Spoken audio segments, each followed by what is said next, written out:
आपके सामने रख रहा हूं कि बीएमसी जो इतनी प्रभावी संस्था है, 75,000 करोड़ का बजट तो अभी फरवरी में सामने आया इसका, इस पर अगर बीजेपी पिछले दिनों से जिस तरीके से बीजेपी ने विधानसभा में प्रदर्शन किया है, उस पर अगर बीजेपी का कब्जा हो जाए, क्या उसका डर है दिमाग में जो एकदम इस तरीके का नैरेटिव सामने रखा जा रहा है, क्या पता सफलता भी इसके चलते मिले? देखिए, 2024 के असेंबली चुनाव के पहले दोनों भाई एक तरफ एक दूसरे को देखते तक नहीं थे। इतना कि दोनों भी भाइयों ने अपने मतलब उनके जो बेटे हैं अमित ठाकरे, राज ठाकरे के, उनके खिलाफ उद्धव ठाकरे ने भी कैंडिडेट दिया था, और आदित्य ठाकरे जो उद्धव ठाकरे के बेटे हैं उनके खिलाफ राज ठाकरे ने भी कैंडिडेट दिया था। तो ये जो अचानक जो प्रेम जागा है दोनों भाइयों में, मैंने शिवसेना 20 साल के लिए कवर किया है, राज एमएनएस भी कवर किया, तो मैं तो इतना जानता हूं कि इन दोनों भाइयों के बीच में इस तरीके का प्रेम तब तक नहीं था। हाँ, पर जब चुनाव के नतीजे आए असेंबली के, तब ये नजर आया कि कुछ सीटें हैं जहां पे उद्धव ठाकरे के कैंडिडेट, खास करके यदि मैं वर्ली सीट की बात करूं, आदित्य ठाकरे हार जाते अगर मनसे का कैंडिडेट वहां पर 18,000 वोट या 13,000 वोट लेके नहीं जाता, शिवसेना मिलिंद देवरा जीत जाते। ठीक उसी तरीके से उद्धव ठाकरे का कैंडिडेट माहिम, जहां से अमित ठाकरे लड़ रहे थे, अगर अमित ठाकरे कुछ वोट नहीं लेके जाते तो सदा सरवनकर 1600 वोट से जो हारे वो नहीं हारते, जो शिवसेना के कैंडिडेट थे।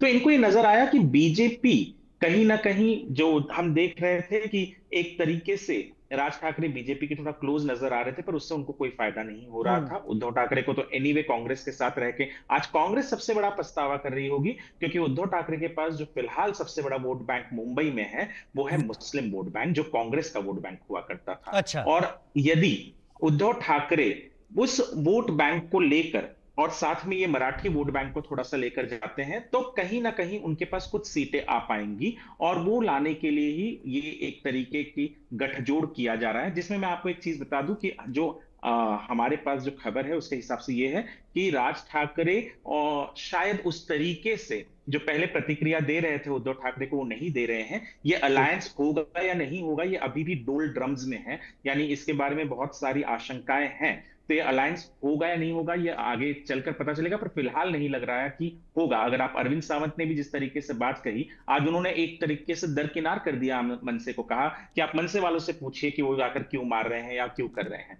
उनके पास कोई जवाब इसलिए भी नहीं है क्योंकि मनसे और शिवसेना जो पिछले हफ्ते तक, वो शनिवार तक जब एक स्टेज पर ला रहे थे, साथ में आ रहे थे, आज उस वक्त जो उनके बीच में मेल मिलाप था, आज वो मेल मिलाप नहीं है। दोनों भाइयों की बात शायद अब नहीं हो रही उस तरीके से जैसे पहले हो रही थी। तो अलायंस बहुत दूर की बात है। और दूसरी बात, ये उस दिन स्टेज पर बालचंद्र मुंगेकर थे, जो वाइस चांसलर रह चुके हैं मुंबई यूनिवर्सिटी के, और कांग्रेस के एमपी भी थे वो पहले, और कांग्रेस के नेता भी हैं। उनके नेतृत्व में जो कमिटी बनी थी, उस कमिटी ने ही उद्धव ठाकरे को सजेस्ट किया था ये 3 भाषा वाली चीज। हालांकि इसमें बीजेपी की थोड़ी सी एक कमी रह गई। उन्होंने मैं यही कहूंगा कि उन्होंने शायद वो समय ठीक से नहीं आंक पाए। उन्हें लगा कि उद्धव ठाकरे ने पहले कहा था कि 3 भाषा होगी, एमवीए ने कहा था 3 भाषा होगी, तो उन्होंने उसको लगा कि जब एमवीए कर रही थी तो हम भी करते हैं, कोई ऑपोजिशन नहीं होगा। तो ये political misunderstanding, misreading of the political sentiment उस वक्त हो गया,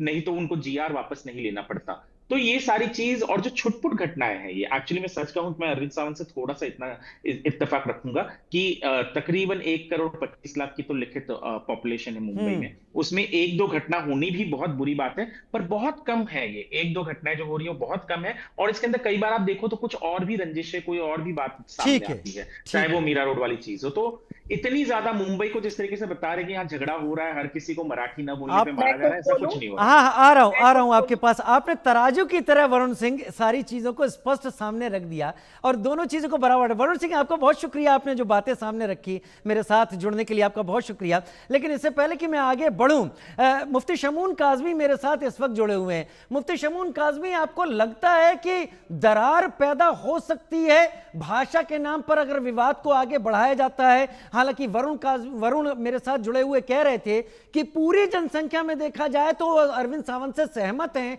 ये बहुत छोटा हिस्सा है, ये पूरे महाराष्ट्र को रिप्रेजेंट नहीं करता। क्या राजनीति बांट चुकी है लोगों को अब तक, मुफ्ती शमून काज़मी?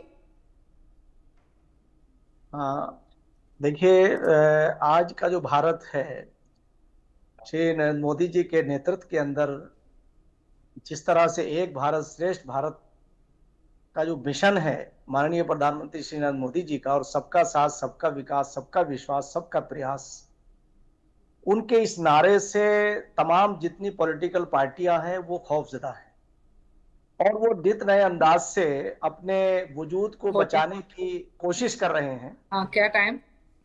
तो मैं ये समझता हूं कि इस तरह की चीजें नहीं करनी चाहिए, मातृभाषा का अपमान नहीं करना चाहिए, और भाषाओं के ऊपर ये लड़ाई नहीं लड़नी चाहिए जिस तरह से वहां हमारे इन दोनों भाइयों ने मिलकर के किया है, ऐसा नहीं करना चाहिए।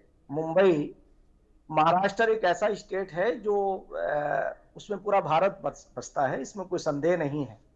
मैं समझता हूं कि भाषाओं का जो ये खेल खेला जा रहा है, इससे कोई फायदा नहीं होने वाला है, और लोगों को चाहिए कि वो भाषाओं के ऊपर न लड़ें, इसलिए कि अब जो नई भारत की जो नई पॉलिसी है, जिस तरह से हमने कुछ तो होगा काज़मी साहब, बिना वजह धुआं कहाँ उठता है। नहीं, वो बिल्कुल दुरुस्त है आपकी बात कि इसमें कोई शक नहीं कि ये